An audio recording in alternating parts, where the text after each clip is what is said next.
नमस्कार, आप देख रहे हैं लाइव न्यूज। मैं हूं आपके साथ तन्वी। रुक करते हैं खबरों का, लेकिन उससे पहले एक नजर डालते हैं इस वक्त की हेडलाइंस पर। दिल्ली धमाके में मारा गया आतंकी डॉक्टर उमर मां के डीएनए सैंपल से हुई मौत की पुष्टि। धमाके वाली कार में मौजूद था आतंकी। पीएम मोदी ने सुरक्षा मामलों की कैबिनेट कमेटी की बैठक ली। बैठक में गृह मंत्री अमित शाह, एनएसए डोभाल और रक्षा मंत्री रहे मौजूद। दिल्ली हाईकोर्ट ने दिल्ली यूनिवर्सिटी से पीएम मोदी की स्नातक डिग्री का मांगा जवाब। आप सांसद संजय सिंह, आरटीआई कार्यकर्ता नीरज शर्मा ने दायर की है याचिका। देश में 6 करोड़ मृतकों के आधार कार्ड एक्टिव। फर्जी खाते और योजनाओं में गड़बड़ी का खतरा। यूआईडीआई ने सर्वे किया शुरू। एयर इंडिया विमान को बम से उड़ाने की धमकी। टिश्यू पेपर पर लिखा था bomb be good bye. Varanasi में इमरजेंसी लैंडिंग। एमपी राजस्थान में शीतलहर। 17 शहरों में 10 डिग्री से कम तापमान। भोपाल में लगभग 5वें दिन गिरा पारा। आप देख रहे हैं के न्यूज, खबरों का सारथी।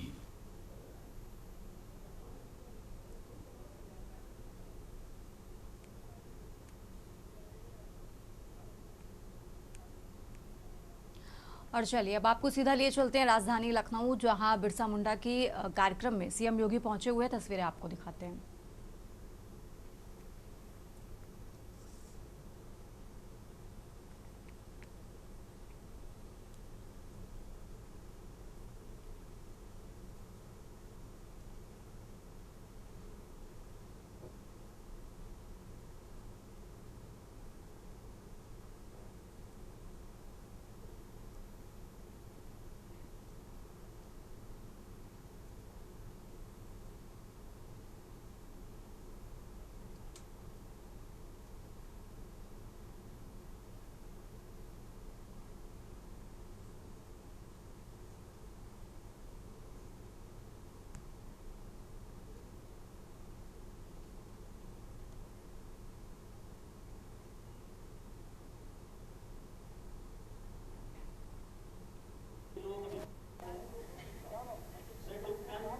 आप सभी लगातार तालियां बजाकर इस उत्सव का शुभारंभ में अपनी भागीदारी सुनिश्चित करें।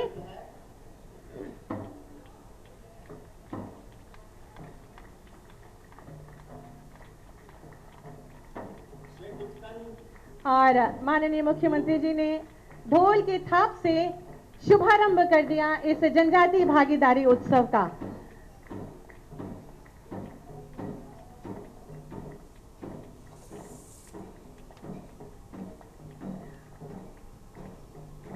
और माननीय मुख्यमंत्री जी की ढोल की थाप पर हमारे अरुणाचल के कलाकार अपनी जनजातीय प्रस्तुति के साथ, आप सभी की दमदार लगातार तालियां।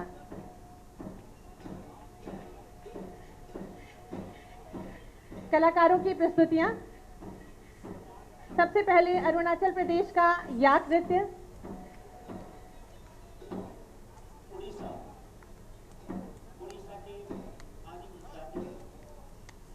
आप सभी हमारे कलाकारों के लिए भरपूर तालियां बजाइए।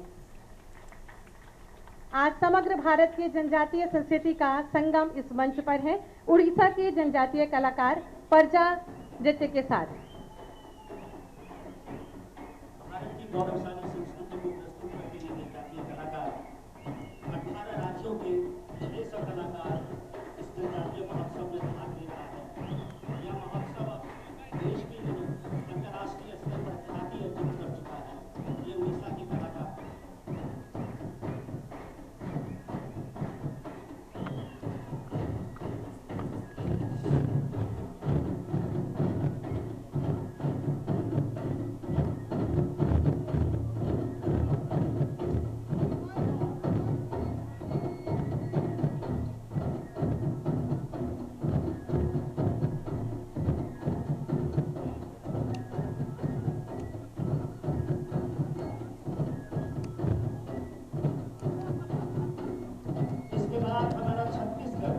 बहुत बहुत धन्यवाद। छत्तीसगढ़ के जनजातीय कलाकार हमारे बीच में अपनी प्रस्तुति के साथ। छत्तीसगढ़ के गोंड आदिवासी का वाद्य नृत्य हम देखेंगे। इस महोत्सव में 18 राज्यों के लगभग 600 कलाकार भाग ले रहे हैं। जनजातीय सांस्कृतिक संस्थान द्वारा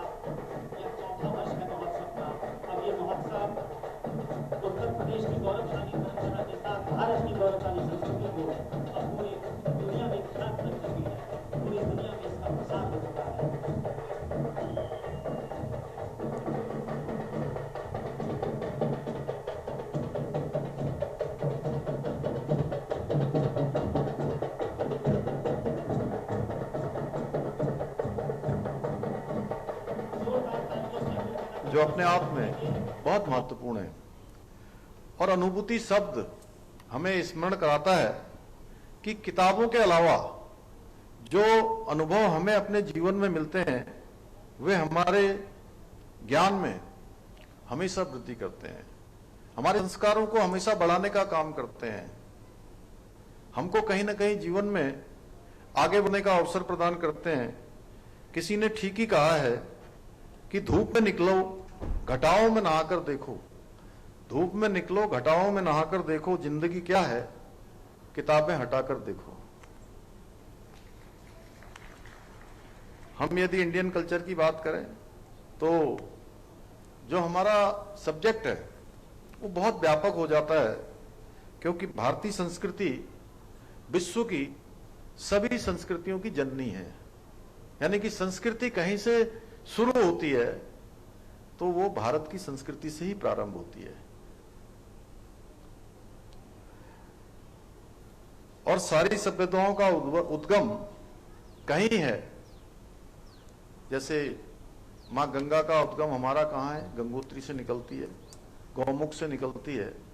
उसी प्रकार से जो सनातन संस्कृति ही हमारी सारी सभ्यताओं की जननी है। जिस प्रकार किसी समुद्र में सभी नदियां समाहित हो जाती हैं, उसी प्रकार भारतीय संस्कृति, जिसे आप सब लोग इंडियन कल्चर कहते हैं, उसमें भी विश्व की सभी संस्कृतियां आसानी से समाहित हो जाती है।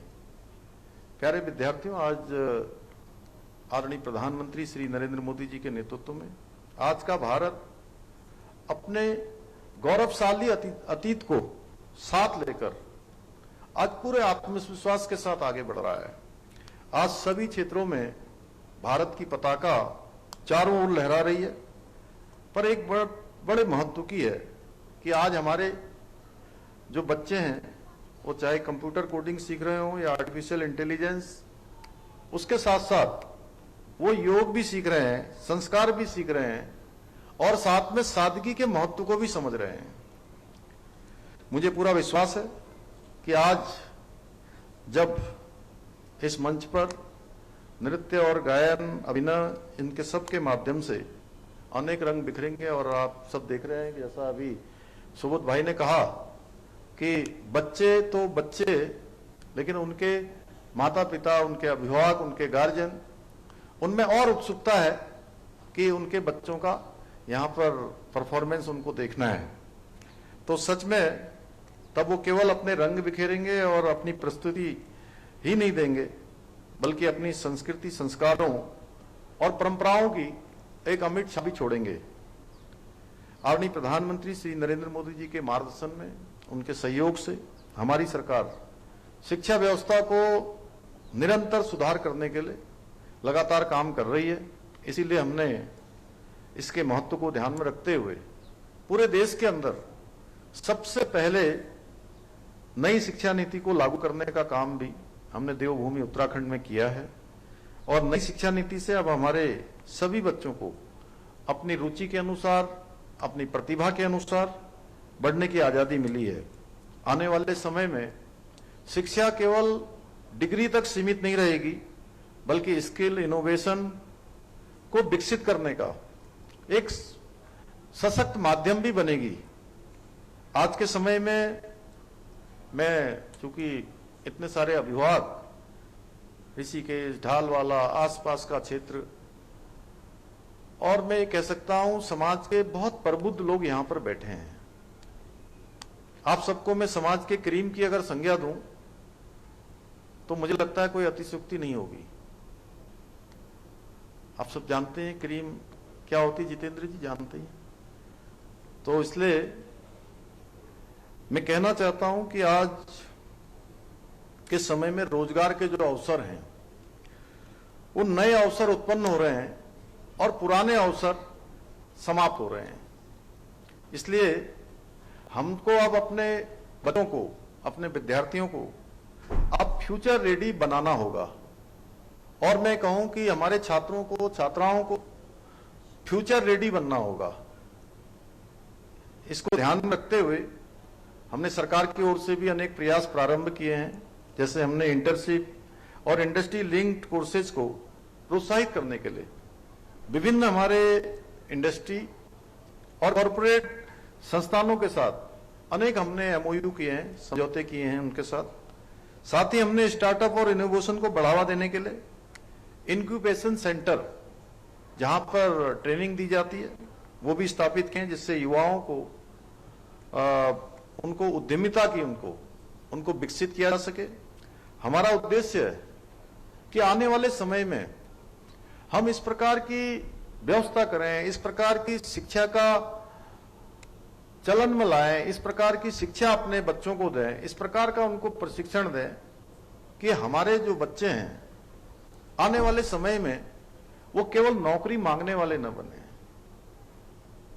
वो नौकरी देने वाले बने, वो रोजगार पैदा करने वाले बने, अन्य लोगों को रोजगार से जोड़ने वाले बने। और हम इस उद्देश्य को लेकर राज्य के अंदर अनेक प्रकार के, आज चाहे वो सेल्फ हेल्प ग्रुप चल रहे हों, नए इनोवेशन हो रहे हों, स्टार्टअप हो रहे हों, और कल ही भारत सरकार ने हमारे राज्य को ईज ऑफ डूइंग में पूरे देश में जो देश के प्रथम श्रेणी के राज्य हैं उनमें हमारा नंबर देश के प्रथम स्थान पर आया है। स्टार्टअप रैंकिंग में भी हम आज देश के अंदर लीडर श्रेणी में हम बहुत सारे प्रयास कर रहे हैं। हमारी महिलाएं बहुत शानदार काम कर रही हैं और आप सब जानते हैं हमारे राज्य के अंदर महिलाओं का राज्य की इकोनॉमी को चलाने में, राज्य की व्यवस्था को चलाने में बहुत बड़ा योगदान है। और राज्य के अंदर बहुत सारे प्रोडक्ट, बहुत सारे उत्पाद जो महिलाएं बनाती हैं उनकी मांग आज बहुत तेजी से देश के अंदर और दुनिया के अंदर बढ़ रही है। उनकी अच्छी पैकेजिंग है, अच्छी क्वालिटी है, और इसीलिए हमने हाउस ऑफ हिमालय ब्रांड एक शुरू किया था। माननीय प्रधानमंत्री जी ने इस ब्रांड की शुरुआत की थी, और ये अम्ब्रेला ब्रांड जिसमें आज जो हमारी महिलाएं, हमारे सेल्फ हेल्प ग्रुप्स, अनेक छोटे बड़े उत्पाद बनाने वाली जो हमारे समूह हैं उनको एक बाजार उपलब्ध कराने का काम आज के माध्यम से हो रहा है। आपके बच्चे आने वाले समय में यहां से जब अच्छा उनका पठन पाठन हो जाएगा, अच्छी शिक्षा हो जाएगी, तो बहुत सारे लोग बच्चे भी सरकारी नौकरियों में भी जाना चाहेंगे। बहुत सारे लोगों का, आपका भी सपना होगा कि हमारे बच्चे अच्छी पढ़ाई करें, अच्छी लिखाई करें, अच्छा मेहनत करने के बाद सरकारी नौकरी का सपना बच्चों का भी होगा, माँ बाप का भी होगा। इसलिए मैं आपके ये सपने, आपके और आपके बच्चों के सपने या मेहनत किसी नकल माफिया की भेंट न चढ़े। हमारी सरकार ने नकल माफियाओं के खिलाफ देश का सबसे सख्त नकल कानून बनाकर एक संदेश दिया है कि अब मेहनत और ईमानदारी ही सफल की असली कुंजी है। हमारे बच्चों की मेहनत के साथ, उनकी प्रतिभा के साथ, उनकी क्षमता के साथ कोई नकल माफिया भेदभाव नहीं कर पाएगा, उनके साथ अन्याय नहीं कर पाएगा। और इसीलिए हमने पिछले 4 सालों में 100 से भी ज्यादा नकल माफियाओं को जेल की सलाखों के पीछे भेजने में 1 मिनट की भी देरी नहीं करी है। और इन सब का परिणाम हुआ है कि पिछले 4.5 वर्षों में 26,000 से अधिक युवाओं को राज्य के अंदर नौकरी प्राप्त करने में सफलता प्राप्त हुई है। हमारी सरकार उत्तराखंड को देश का सर्वश्रेष्ठ राज्य बनाने के अपने विकल्प रहित संकल्प को पूरा करने के लिए पूरी तरह से प्रतिबद्ध है। आप सभी जानते हैं, मैं कई बार विकल्प रहित संकल्प बोलता हूं, और जो लोग बार बार सुनते हैं उन सबको पता है कि कोई भी मेरी बात विकल्प रहित संकल्प के बिना पूरी नहीं होती है। इसका अर्थ है कि द मिशन हैज, अंग्रेजी में अगर कहूं तो मिशन हैज नो ऑप्शन। और जिन लोगों बच्चों को हमारे आगे जाकर सक्सेसफुल होना है, सफलताएं प्राप्त करनी है, उनके सामने कोई ऑप्शन नहीं है। केवल एक ही ऑप्शन है जो संकल्प ले लिया उस संकल्प पर अडिग रहना है। और जब भी हम कोई अच्छा काम करते हैं, कभी भी हमारे यहाँ पर घरों में पूजा पाठ होती है, तो पंडित जी हमसे संकल्प लेते हैं। और सच में जो विद्वान लोग हैं वो जानते हैं कि संकल्प ले लेना ही ऐसा माना जाता है कि पूजा का 85% भाग पूरा हो गया। अगर संकल्प अच्छा हो गया तो सिद्धि मिल जाती है। तो उसी प्रकार से जो हमारे राज्य को देश का में श्रेष्ठ सर्वश्रेष्ठ राज्य बनाना है, उसमें कोई संकल्प नहीं है। इसलिए मैं आज के अवसर पर प्यारे बच्चों से भी ये कहना चाहता हूं और उनके अभिभावकों से भी कहना चाहता हूं कि बच्चों को अपने जीवन में संकल्प जरूर लेना चाहिए और संकल्प में किसी विकल्प को ना आने देना ही संकल्प का पूरा होना है। और संकल्प जैसे ही विकल्प आ गया, मिशन में अगर ऑप्शन गया तो मिशन हमारा फेल हो गया। इसमें अगर कोई ऑप्शन आ गया तो मंजिल हमसे दूर हो गई। संकल्प में यदि विकल्प आ गया तो रास्ते हमारे भटक गए। संकल्प में यदि विकल्प आ गया तो हमारे स्वप्न टूट गए। इसलिए संकल्प में विकल्प ना आने देना ही सबसे बड़ा संकल्प की शक्ति है। इसलिए मैं इस अवसर पर यही कहूंगा कि बच्चों के अंदर 2-3 चीजें जरूर बच्चों को बताई जानी चाहिए इस समय में, कि जो मैंने कहा वैसे तो स्कूल भी इस दिशा में प्रयास कर रहे हैं कि वो नई नई इनोवेशन सीखें, कंप्यूटर सीखें, अन्य चीजें सीखें, एआई की बात करें, वो करना ही चाहिए। क्योंकि लेकिन जो हमारे संस्कार हैं, जो हमारी संस्कृति है, जो हमारा श्रद्धा आदर का भाव है, वह भी हमारे बच्चों के अंदर बना रहना चाहिए।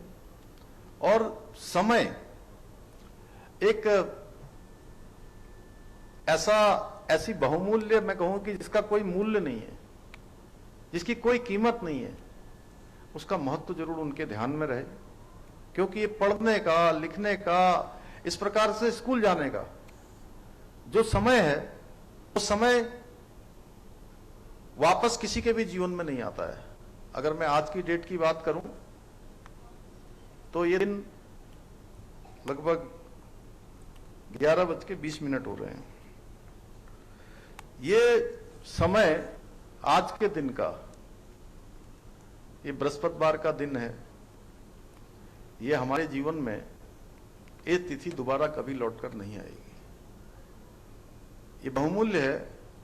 और हम में से भी बहुत सारे लोग सोचते होंगे, मैं कभी कभी स्कूल में, वैसे मैं आज बहुत दिनों बाद किसी स्कूल में आया हूं।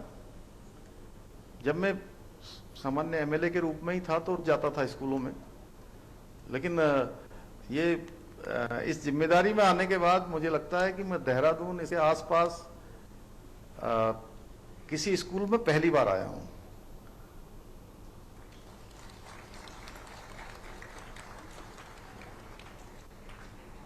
इसलिए मैं बच्चों के बीच में आता हूं तो मुझे लगता है कि बहुत बार, अब जैसे हमारे यहाँ विनय उनियाल जी बैठे हैं, जितेंद्र जी बैठे हैं, कई लोग सारे बैठे हैं, मेरे लोग जानने वाले हैं। मैं सच में बताऊं डंग साहब, सुमित, मैं बहुत बार सोचता था कि जिस समय हम स्कूल में पढ़ते थे उस समय क्या काश वापस लौट आता, क्या हम फिर से स्टूडेंट बन जाते। वैसे तो स्टूडेंट व्यक्ति पूरी उम्र भर रहता है, जब तक उसका जीवन रहता है, जीवन की अंतिम सांस रहती है, तब तक कुछ न कुछ सीखता रहता है। लेकिन एक स्टूडेंट के रूप में क्लास में बैठने वाला समय दोबारा लौट कर नहीं आता है। इसलिए मेरा स्टूडेंट तो यहां पर कम है मेरे सामने, उनके माता पिता हैं, उनके गार्जियन हैं, उनको खूब खेलने दिए, खूब उनको जो भी उनको मस्ती करनी मस्ती करने दीजिए, खेल के मैदान में जाएं, घर में जाएं, लेकिन उनको एक चीज जरूर सिखाइए। मैं भी कोशिश करता हूं अपने बच्चों को इस सिखाने की, थोड़ा बहुत कम समय मिलता है, लेकिन जो भी समय तो इंटरनेशनल स्कूल के 12वें वार्षिकोत्सव कार्यक्रम में पहुंचे सीएम धामी को आपने सुना। आगे बढ़ते हैं खबरों में, बात कर रहे हैं लखनऊ की। लखनऊ से खबर आपको बता रहे हैं, जहां लालबाग गर्ल्स कॉलेज में खंगाले जा रहे रिकॉर्ड। तो सूत्रों से मिली जानकारी के अनुसार आपको बता रहे हैं, जहां लालबाग इंटर कॉलेज में 12वीं तक पढ़ी है शाहीन। मोहल्ले वासियों के मुताबिक लालबाग कॉलेज में पढ़ी है शाहीन और शाहीन के घर से 50 मीटर की दूरी पर है कॉलेज। तो लखनऊ से खबर आपको बता रहे हैं, जहां शाहीन के बारे में और डिटेल निकाली जा रही है। शाहीन के घर से 50 मीटर की दूरी पर उसका कॉलेज है। लालबाग गर्ल्स कॉलेज में अब जो रिकॉर्ड्स हैं वो खंगाले जा रहे हैं। लालबाग इंटर कॉलेज में 12वीं तक पढ़ी है शाहीन। मोहल्ले वासियों के मुताबिक लालबाग कॉलेज में शाहीन ने पढ़ाई की है और शाहीन के घर से करीब 50 मीटर की दूरी पर ये कॉलेज है और अब कॉलेज में रिकॉर्ड खंगाले जा रहे हैं। तो सूत्रों से मिली ये जानकारी के अनुसार लखनऊ से खबर आपको बता रहे हैं, जहां लालबाग इंटर कॉलेज में 12वीं तक पढ़ाई की है शाहीन ने और इसके घर से 50 मीटर की दूरी पर ये कॉलेज है और अब कॉलेज में सारे रिकॉर्ड्स खंगाले जा रहे हैं। तो सूत्रों के मुताबिक ये जानकारी आपको बता रहे हैं। आगे बढ़ते हैं खबरों में, खबर अलीगढ़ से है, जहां संदिग्ध हालात में 10 बंदर मृत मिले हैं। 500 मीटर के दायरे में बंदरों के शव मिलने से हड़कंप मचा है। करीब आधा दर्जन बंदरों की हालत नाजुक बताई जा रही है और फिलहाल उपचार जारी है। तो घटना के बाद बजरंग दल के लोग मौके पर पहुंचे।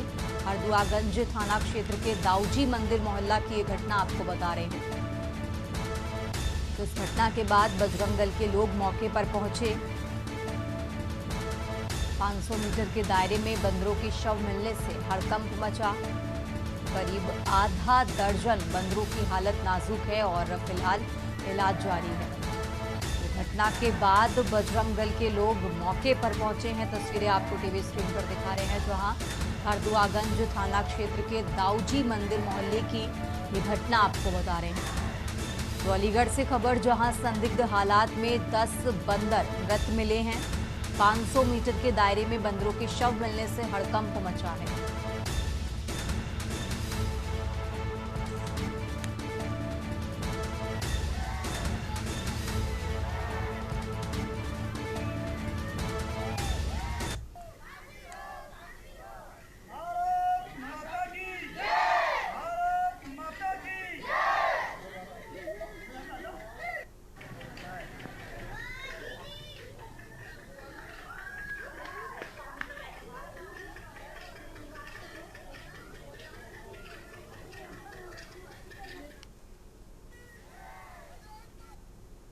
आगे बढ़ते हैं खबरों में, खबर अलीगढ़ से है, जहां बड़े भाई ने छोटे भाई को मौत के घाट उतारा है। बड़े भाई ने छोटे भाई ललित की फावड़े से काटकर जान ले ली। घटना के बाद आरोपी भाई विवेक मौके से फरार हो गया है। तो सूचना के बाद मौके पर पुलिस और फॉरेंसिक टीम पहुंची हुई है। हत्या के कारणों की पुलिस फिलहाल जांच पड़ताल में जुटी हुई है। गोंडा थाना इलाके के तारापुर गाँव की ये घटना आपको बता रहे हैं। अलीगढ़ से खबर आपको बता रहे हैं, जहां इस घटना के बाद आरोपी भाई मौके से फरार हुआ। फिलहाल पुलिस पूरे मामले की जांच पड़ताल में जुटी हुई है। तो गोंडा थाना इलाके के तारापुर गांव की ये घटना है, जहां हत्या के कारणों की जांच में फिलहाल पुलिस जुटी हुई है और आरोपी भाई मौके से फरार हो गया है।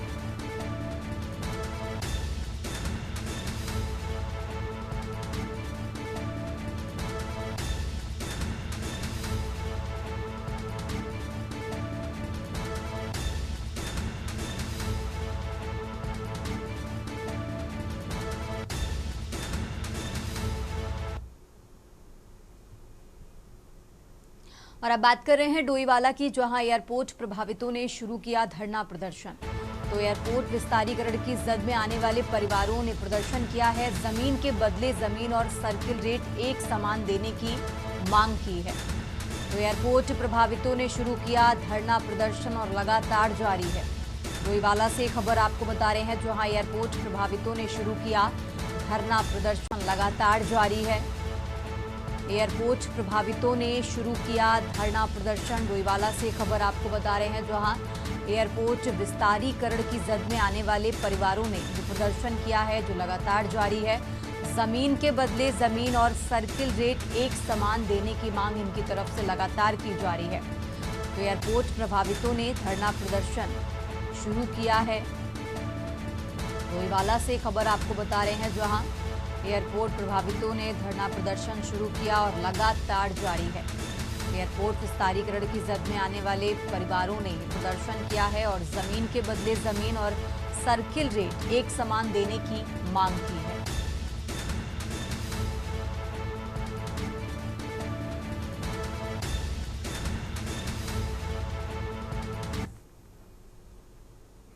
और अब बात कर रहे हैं ग्रेटर नोएडा की, जहां निठारी कांड का सह आरोपी सुरेंद्र कोली रिहा कर दिया गया है। सुप्रीम कोर्ट के आदेश के बाद रिहाई हुई है। 1 साल पहले लुक्सर जेल में शिफ्ट हुआ था। तो बहुचर्चित निठारी कांड का सह आरोपी था सुरेंद्र कोली। आखिरी मामले में भी बरी हुआ सुरेंद्र कोली। साधारण बैरक में था सुरेंद्र कोली और फिलहाल रिहा कर दिया गया है।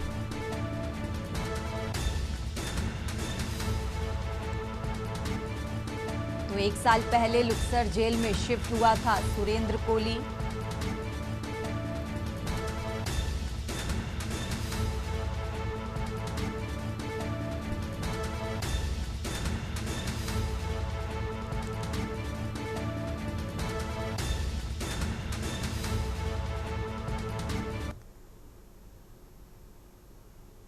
और अब खबर देहरादून से है, जहां देवभूमि परिवार योजना के होंगे कई फायदे। पात्र परिवारों को लाभ मिलेगा, अपात्र बाहर होंगे। तो सरकार ने सभी विभागों से जुड़ी वर्तमान जानकारी मिलेगी। योजनाओं में फर्जीवाड़े की आशंका भी कम होगी। तो योजनाओं की एक पोर्टल पर जानकारी मिलेगी। परिवार रजिस्टर में दर्ज सदस्यों को पहचान कराएगा। इस आईडी में एक विशेष पहचान संख्या भी होगी। तो देहरादून से खबर आपको बता रहे हैं। और अब खबर मुरैना से है, जहां शहर का प्रतिष्ठित जूता व्यापारी निकला भूमाफिया। जूता व्यापारी सुनील चावला ने फर्जी दस्तावेजों के सहारे कब्जा किया। एसडीएम के आदेश पर कृषि उपज मंडी में बोर्ड लगा। कोतवाली पुलिस के सहयोग से कार्रवाई की है। मंगल वाटिका के सामने 3 रोड की 3000 वर्ग मीटर जमीन पर कब्जा किया। 5 करोड़ से ज्यादा की जमीन जिला प्रशासन ने मुक्त कराई है। और अब खबर अंबिकापुर से है, जहां सरगुजा के लखनपुर में चल रहा फर्जी अस्पताल। गौहर अली नामक झोला छाप डॉक्टर का फर्जी अस्पताल। बिल्डिंग दुकान में चल रहा झोला छाप डॉक्टर का अस्पताल। 3 कमरों में बेड लगाकर मरीजों का इलाज किया जा रहा है। झोला छाप डॉक्टर का वीडियो भी सामने आया है। तो झोला छाप डॉक्टर पर स्वास्थ्य विभाग ने अभी तक कोई कार्रवाई नहीं की है। झोला छाप डॉक्टर को मिला है अफसरों व नेताओं का संरक्षण। इस तरीके के आरोप भी लग रहे हैं। तो अंबिकापुर से खबर आपको बता रहे हैं।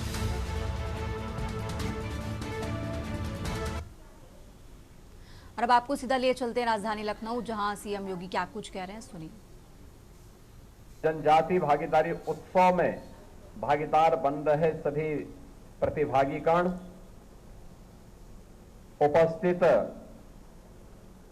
सभी बहनों और भाइयों,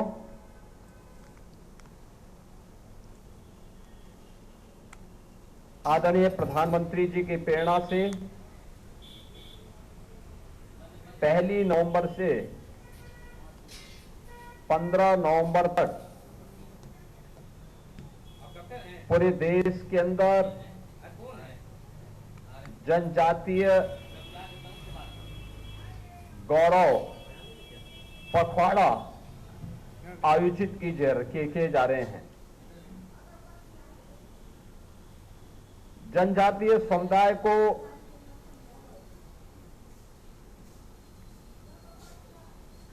अपनी परंपरा, अपनी संस्कृति और अपनी विरासत पर गौरव की अनुभूति हो सके,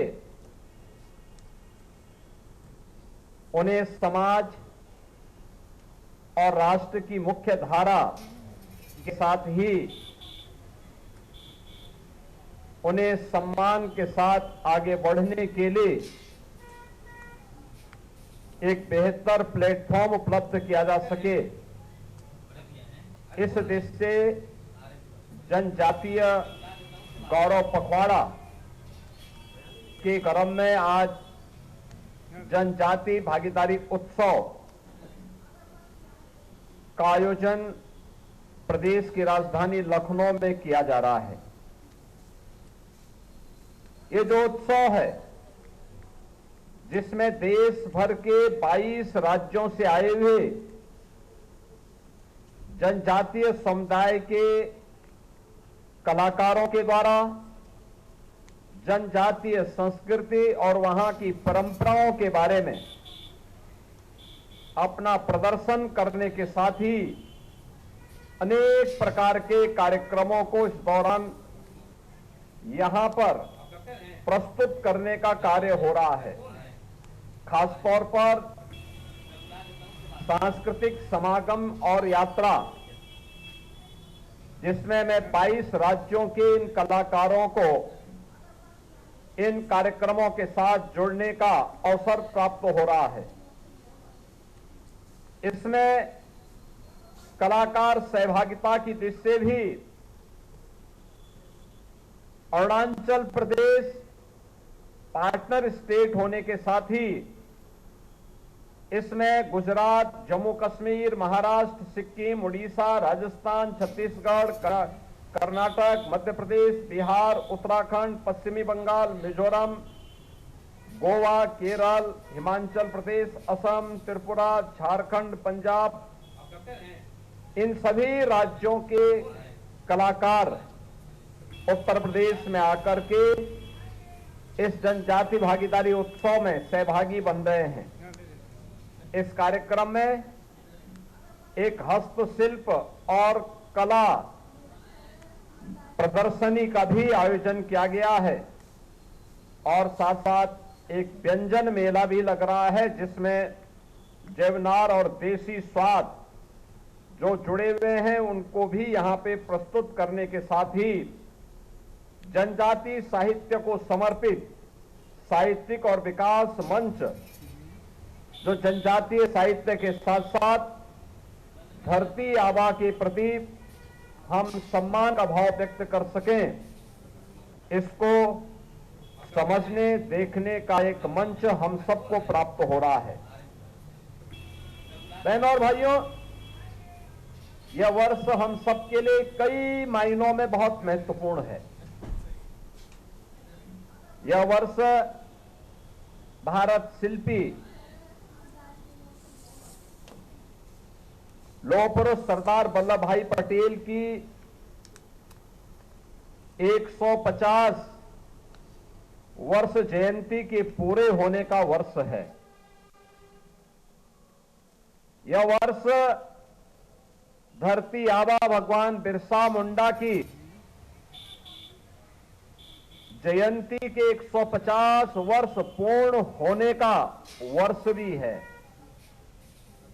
याद करिए, 31 अक्टूबर 1875 को लौह पुरुष सरदार वल्लभ भाई पटेल का जन्म होता है और 15 नवंबर 1875 को धरती आबा भगवान बिरसा मुंडा का जन्म होता है। यह वर्ष भारत का राष्ट्रगीत वंदे मातरम के भी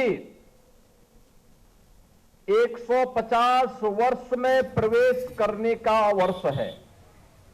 यानी एक अमर गीत जिसने भारत की जनचेतना को जागरूक करते हुए भारत की स्वाधीनता को एक नया मंत्र दिया था, उसके भी 150 वर्ष पूर्ण होने की ओर अग्रसर हुए हैं। और यह वर्ष भारत के संविधान, जैसे बाबा साहब भीमराव अंबेडकर ने जिस संविधान को भारत जैसे देश के अनुकूल बनाया था, जो स्वतंत्र भारत की एकता और अखंडता का एक आत्मा बन गई, भारत के संविधान के भी अमृत लागू होने के अमृत वर्ष में हम लोगों ने प्रवेश किया है, यानी इतनी उपलब्धियों से जुड़ा हुआ यह वर्ष इस समय हमें धरती आबा भगवान बिरसा मुंडा के प्रति कृतज्ञता ज्ञापित करने और उनके प्रति हम सब प्रेरणा प्राप्त कर सके, इस दिशा से यह वर्ष आयोजित करने का सौभाग्य प्राप्त हो रहा है। बहनों और भाइयों, आप सब जानते हैं, जैसे कि यहां समाज कल्याण मंत्री भी बता रहे थे कि धरती आबा बिरसा मुंडा भारत के स्वाधीनता के पक्षधर थे। इसके लिए उन्होंने अभियान चलाया। तत्कालीन ब्रिटिश गवर्नमेंट ने उन्हें गिरफ्तार किया और मात्र 25 वर्ष की उम्र में उन्होंने रांची के जेल में अंतिम श्वास ली। उन्होंने उस समय जनजातीय समुदाय को एक ही नारा दिया था और वह नारा था, अपना देश अपना राज। यानी देश हमारा है तो राज भी हमारा होना चाहिए, विदेशी हुकूमत भारत के अंदर राज न करे। और यह हमारा सौभाग्य है कि 15 नवंबर की तिथि को जनजातीय दिवस के रूप में पूरा भारत आयोजित कर सके, इसकी प्रेरणा प्रधानमंत्री मोदी जी ने पूरे देशवासियों को दिया और आज उसी का परिणाम है कि हम एक पूरे पखवाड़े को 1 नवंबर से लेकर के 15 नवंबर तक जनजातीय गौरव पखवाड़ा के रूप में आयोजित कर रहे हैं, जिसमें इन 15 दिनों में जनजातीय समुदाय को विभिन्न प्रकार की योजनाओं के साथ जोड़ने और इन 15 दिनों में उनकी जो परंपरा और संस्कृति है, विभिन्न प्रकार के कार्यक्रमों के माध्यम से उसे अलग अलग स्थानों पर भी उसका प्रस्तुतिकरण देखने का अवसर हम सबको प्राप्त हो रहा है। बहनों और भाइयों, उत्तर प्रदेश देश की आबादी का एक सबसे बड़ा प्रदेश है। जनजातीय समुदाय की आबादी उत्तर प्रदेश में यद्यपि कम है, कुल आबादी की तुलना में आप देखेंगे तो काफी कम है, लेकिन मुझे अब देख करके प्रसन्नता होती है। पहले हम सरकारी नौकरी के विज्ञापन निकालते थे तो सरकारी नौकरी के विज्ञापन में अनुसूचित जाति की सीटें पूरी नहीं भरी जाती थी। अभी हाल ही में हम लोगों ने 60,244 पुलिस की भर्ती की और पुलिस की भर्ती में मैं देख रहा था कि जितनी भी सीटें अनुसूचित जनजाति के लिए आरक्षित थी, वे सभी सीटें अनुसूचित जाति के ही युवाओं ने उसको पूरा भरा है, कोई सीट खाली नहीं थी। यानी ये चीजें दिखती हैं कि उनकी शिक्षा का स्तर बढ़ा है, उनकी भागीदारी बढ़ी है, शासन की योजनाओं में उनको जो पहले वहां तक लाभ नहीं पहुंच पाता था, आज उनकी भागीदारी बढ़ाने का प्रयास हुआ है। और इसीलिए हमारी सरकार ने तय किया कि जितनी भी जनजातियां उत्तर प्रदेश के अंदर हैं, उन सभी जनजातियों को उनका अधिकार प्राप्त हो और उन्हें सिचुएशन के लक्ष्य तक पहुंचाने की दिशा में सरकार कार्य करेगी।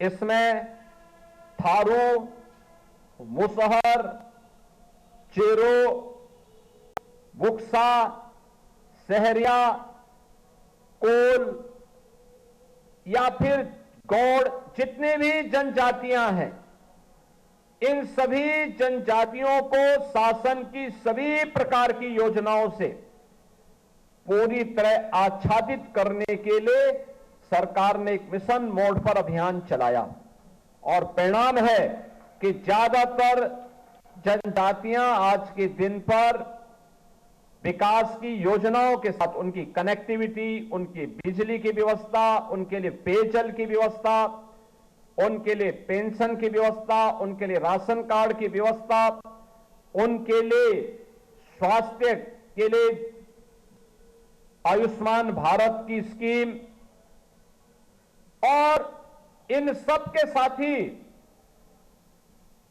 अन्य तमाम प्रकार के जो कार्यक्रम अब उनके लिए प्रारंभ हुए हैं, खासतौर पर जनजातीय समुदाय के लिए पीएम जनमन योजना के अंतर्गत प्रधानमंत्री जनजातीय आदिवासी न्याय महाअभियान, इस माध्यम से तमाम प्रकार के कार्यक्रम प्रारंभ किए गए हैं और इसमें बिजनौर में बुक्सा जनजाति को हम लोगों ने सूची में श्रेणीबद्ध किया है। इसके तहत 815 परिवारों को हम लोगों ने, जिसमें जनजाति बुक्सा जनजाति के 145 पीएम आवास और समस्त घरों के विद्युतीकरण के साथ ही वहां पर शुद्ध पेयजल, मेडिकल, मोबाइल मेडिकल यूनिट, एक आंगनबाड़ी सेंटर, 5 बसावटों में मोबाइल टावर, 5 मल्टीपर्पज सेंटर और 5 बंधन केंद्र वहां पर स्वीकृत किए जा चुके हैं और ये कार्यक्रम आगे बढ़ रहे हैं।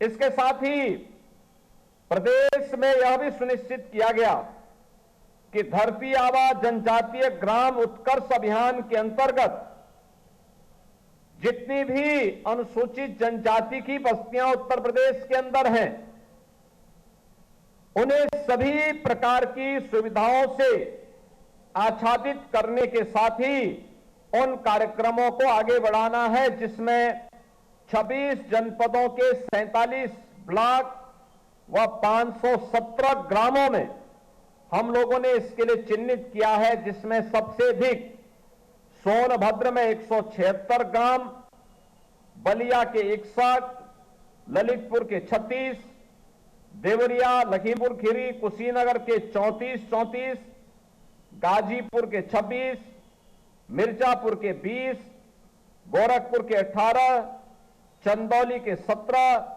बलरामपुर के 16, पीलीभीत, प्रयागराज, सिद्धार्थनगर के 7 और बिजनौर के 5, बहराइच बस्ती के 3, बाराबंकी, भदोई, महाराजगंज, श्रावस्ती के 2, अम्बेडकर नगर, जौनपुर, महोबा, संत कबीर नगर, सीतापुर के 1 गांव को इसके साथ आच्छादित करने का काम किया है। यानी 517 जिन ग्रामों में जो जनजातीय बाहुल्य गांव हैं, इनकी कनेक्टिविटी से लेकर के इन्हें सभी प्रकार की योजनाओं को इसके साथ जोड़ने का काम इनके साथ किया गया है, जिसमें इनका आधार, आयुष्मान कार्ड, पीएम उज्ज्वला योजना, जाति और निवास प्रमाण पत्र, मुद्रा योजना, किसान क्रेडिट कार्ड, पीएम जनधन योजना, जीवन ज्योति बीमा योजना,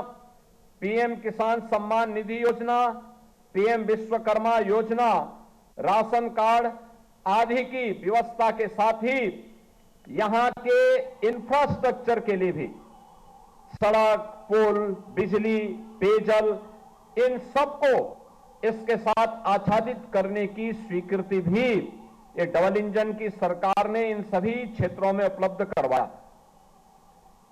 अनुसूचित जनजाति के छात्र छात्राओं को मिलने वाली स्कॉलरशिप और शुल्क प्रतिपूर्ति, मुझे प्रसन्नता है कि हम लोगों ने अब तक 1,50,000 ऐसे छात्रों को योजनाओं के साथ जोड़ा, इससे लाभान्वित किया है। 9 आश्रम पद्धति विद्यालय लखीमपुर खीरी, बलरामपुर, बहराइच, महाराजगंज, श्रावस्ती, बिजनौर में संचालित हैं और जिनके माध्यम से हम लोग 2026 बच्चों को, जनजातीय छात्र छात्राओं को वहां पे अत्याधुनिक शिक्षा उपलब्ध करवा रहे हैं। जनजातीय छात्रों के लिए निःशुल्क छात्रावास की दिशा से भी 2 छात्रावासों का संचालन है। 8 छात्रावास, जिसमें लखीमपुर खीरी, चंदौली में 2-2, मिर्जापुर, बलिया, गोरखपुर, सोनभद्र में 1-1, यह निर्माणाधीन है। और जनजातीय छात्रों हेतु लखीमपुर खीरी, बहराइच और सोनभद्र में एकलव्य मॉडल आवासीय विद्यालय, ललितपुर में एक एकलव्य मॉडल आवासीय विद्यालय, ये निर्माणाधीन है। बाकी 3 संचालित हैं, इन्हें सफलतापूर्वक आगे बढ़ाने का कार्य किया जा रहा है। और इसके साथ ही 6, 9 और 11th की छात्राओं जो आवासीय विद्यालय में अध्ययनरत नहीं है, को यूनिफॉर्म साइकिल योजना से भी लाभान्वित करने के साथ ही प्रदेश सरकार ने वनाधिकार अधिनियम के अंतर्गत प्रदेश के 13 जनपदों में हमने इसे लागू किया है।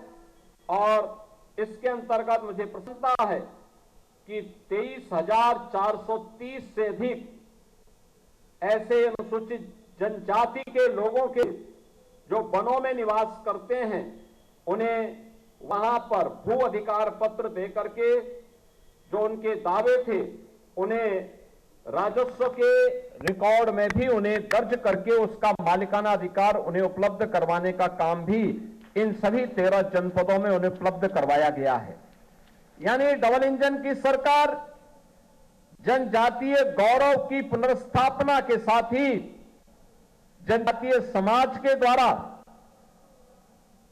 लगातार जो मांग की जा रही थी, उनके प्रति तो अपनी संवेदना और सद्भावना व्यक्त ही की गई है, लेकिन साथ साथ उनके संरक्षण के लिए, उनकी सुरक्षा के लिए, उनकी विरासत के संरक्षण के लिए हर प्रकार का सपोर्ट, समर्थन, सहयोग ये डबल इंजन की सरकार उन्हें कर रही है।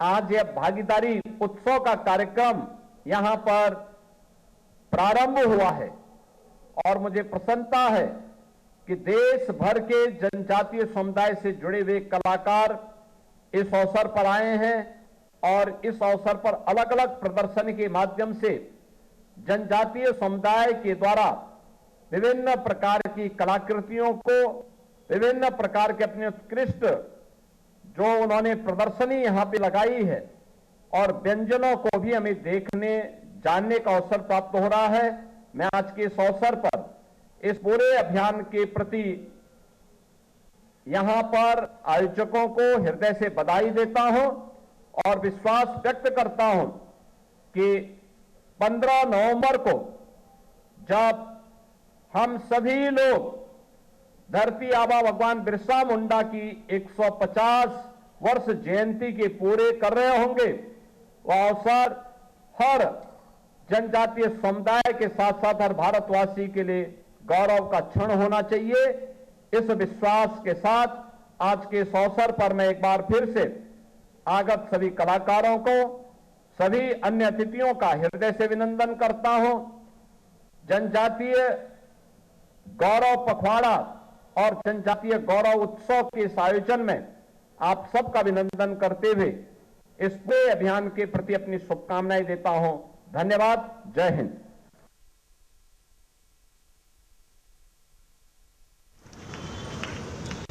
बहुत बहुत धन्यवाद, आभार। माननीय मुख्यमंत्री जी, आपके प्रेरणादायी उद्बोधन के लिए आपकी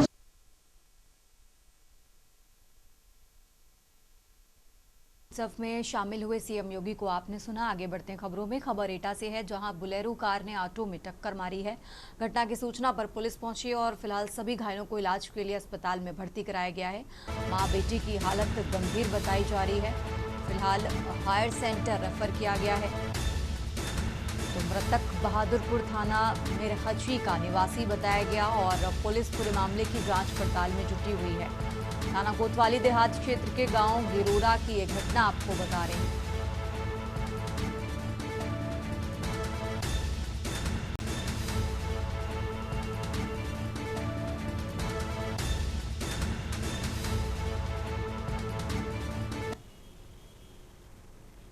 आगे बढ़ते हैं खबरों में। खबर सीतापुर से है, जहां ड्यूटी पर जा रहे शिक्षक को कार ने टक्कर मारी है। गंभीर हालत में जिला अस्पताल में भर्ती कराया गया। खदनिया विद्यालय में तैनात शिक्षक और डॉक्टर ने शिक्षक को लखनऊ रेफर किया है। तो दलावल गांव के पास ये हादसा हुआ है। थाना कोतवाली देहात क्षेत्र की यह घटना आपको बता रहे हैं।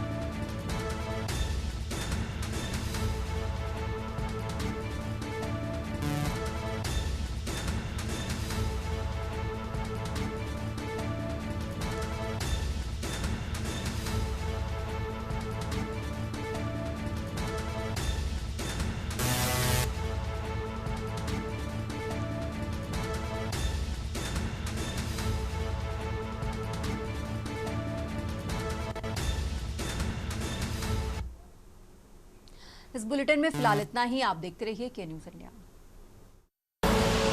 आप देख रहे हैं के न्यूज, खबरों का सारथी।